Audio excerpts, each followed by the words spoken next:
नमस्कार मित्रांनो, तुमचं स्वागत आहे आपल्या YouTube चॅनलवरती।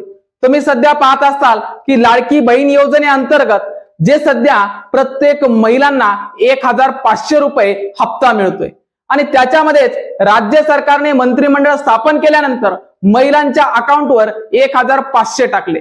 मग सध्या जे काय महिलांना आशा दाखवली 2100 रुपयांची, ते 2100 रुपये महिलांना कधी मिळणार आहे? पण सर्वात पहिले लक्षात घ्या, 2100 रुपये मिळण्याच्या पूर्वी नेमकं काय घडणार आहे? नेमकं काय घडणार आहे जेणेकरून सध्या महाराष्ट्रामध्ये दारूची विक्री अमाप होणार आहे? सध्या पाहायला गेलं महाराष्ट्रामध्ये प्रत्येक महिलांना पैसे द्यायचे, पण राज्य सरकारने ते पैसे कुठून आणायचे?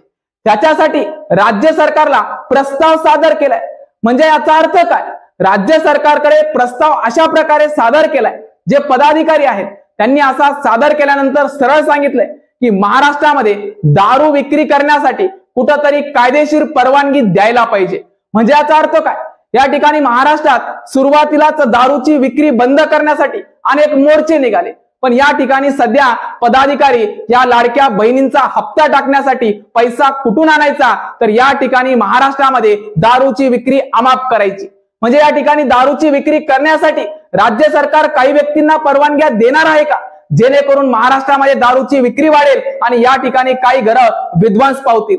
म्हणजे या ठिकाणी लाडक्या बहिणीसाठी पैसे आणायचे, तर मग लाडक्या भावाला दारू पाजायची का?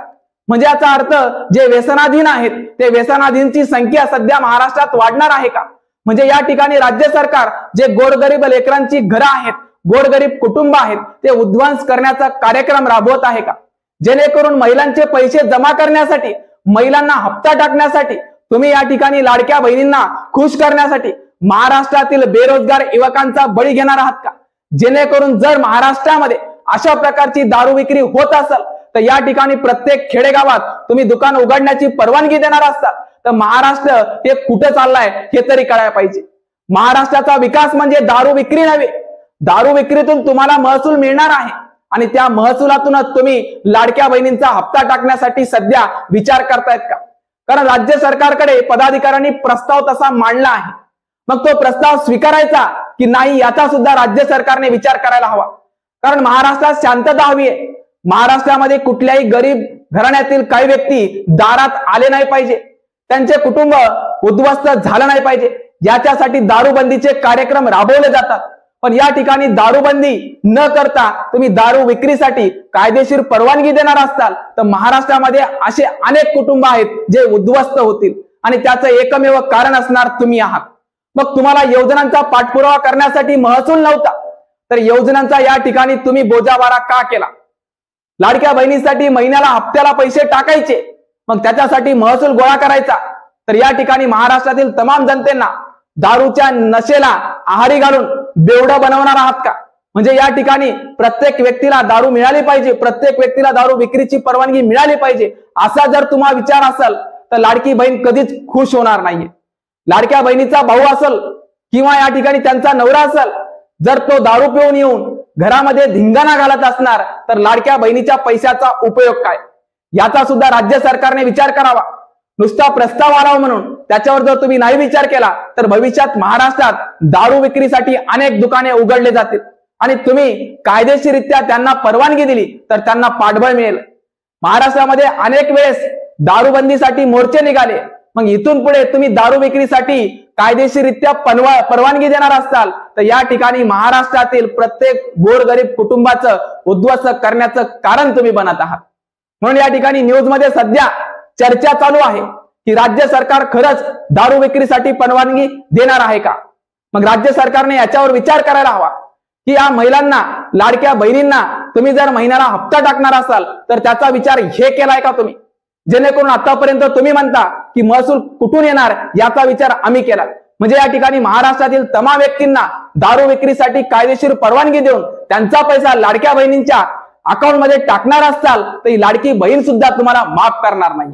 कारण लाडक्या बहिणींना सुद्धा कुठेतरी कुटुंब संसार चालवायचा असतो आणि संसार चालवत असताना त्यांचा नवरा असेल, त्यांचा भाऊ असेल, दारू पिऊन येणार असेल तर त्या लाडक्या बहिणीच्या पैशाचा उपयोग काय? प्रत्येक महिलांना माहिती आहे सुखी संसारासाठी या ठिकाणी दारूबंदी केली जाते, पण राज्य सरकार त्यासारखे प्रस्ताव मांडणार असेल आणि राज्य सरकार अशा प्रकारची परवानगी देणार असाल तर राज्य सरकार कुठेतरी चुकतंय याचा विचार करावा।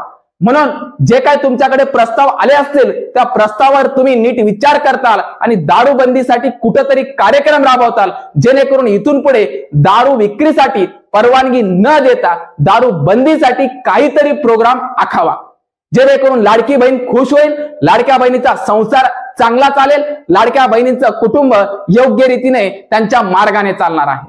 म्हणून गोरगरीब कुटुंबावर या ठिकाणी हातोडा मारण्याचं काम तुम्ही करू नका, त्यांचं कुटुंब उद्ध्वस्त करण्याचं पाप तुम्ही डोक्यावर घेऊ नका। याच्यासाठी लाडक्या बहीण योजनेमध्ये तुम्ही जे महिन्याला हप्ता टाकतायत, दुसऱ्याकडे सुद्धा पाहिलं असेल अनेक महसुलामध्ये अनेक कार्यक्रम आहेत, त्याच्यातून तुम्ही महसूल मिळवू शकता, पण दारू विक्रीच हा तुमचा पर्याय का? कारण तुम्हाला वाटतं दारू विक्रीतून जास्त प्रमाणात महसूल मिळतो, म्हणजे या ठिकाणी गोरगरीब कुटुंब उद्ध्वस्त करण्यासाठी दारू विक्रीचा कार्यक्रम तुम्ही राबवणार नाहीत।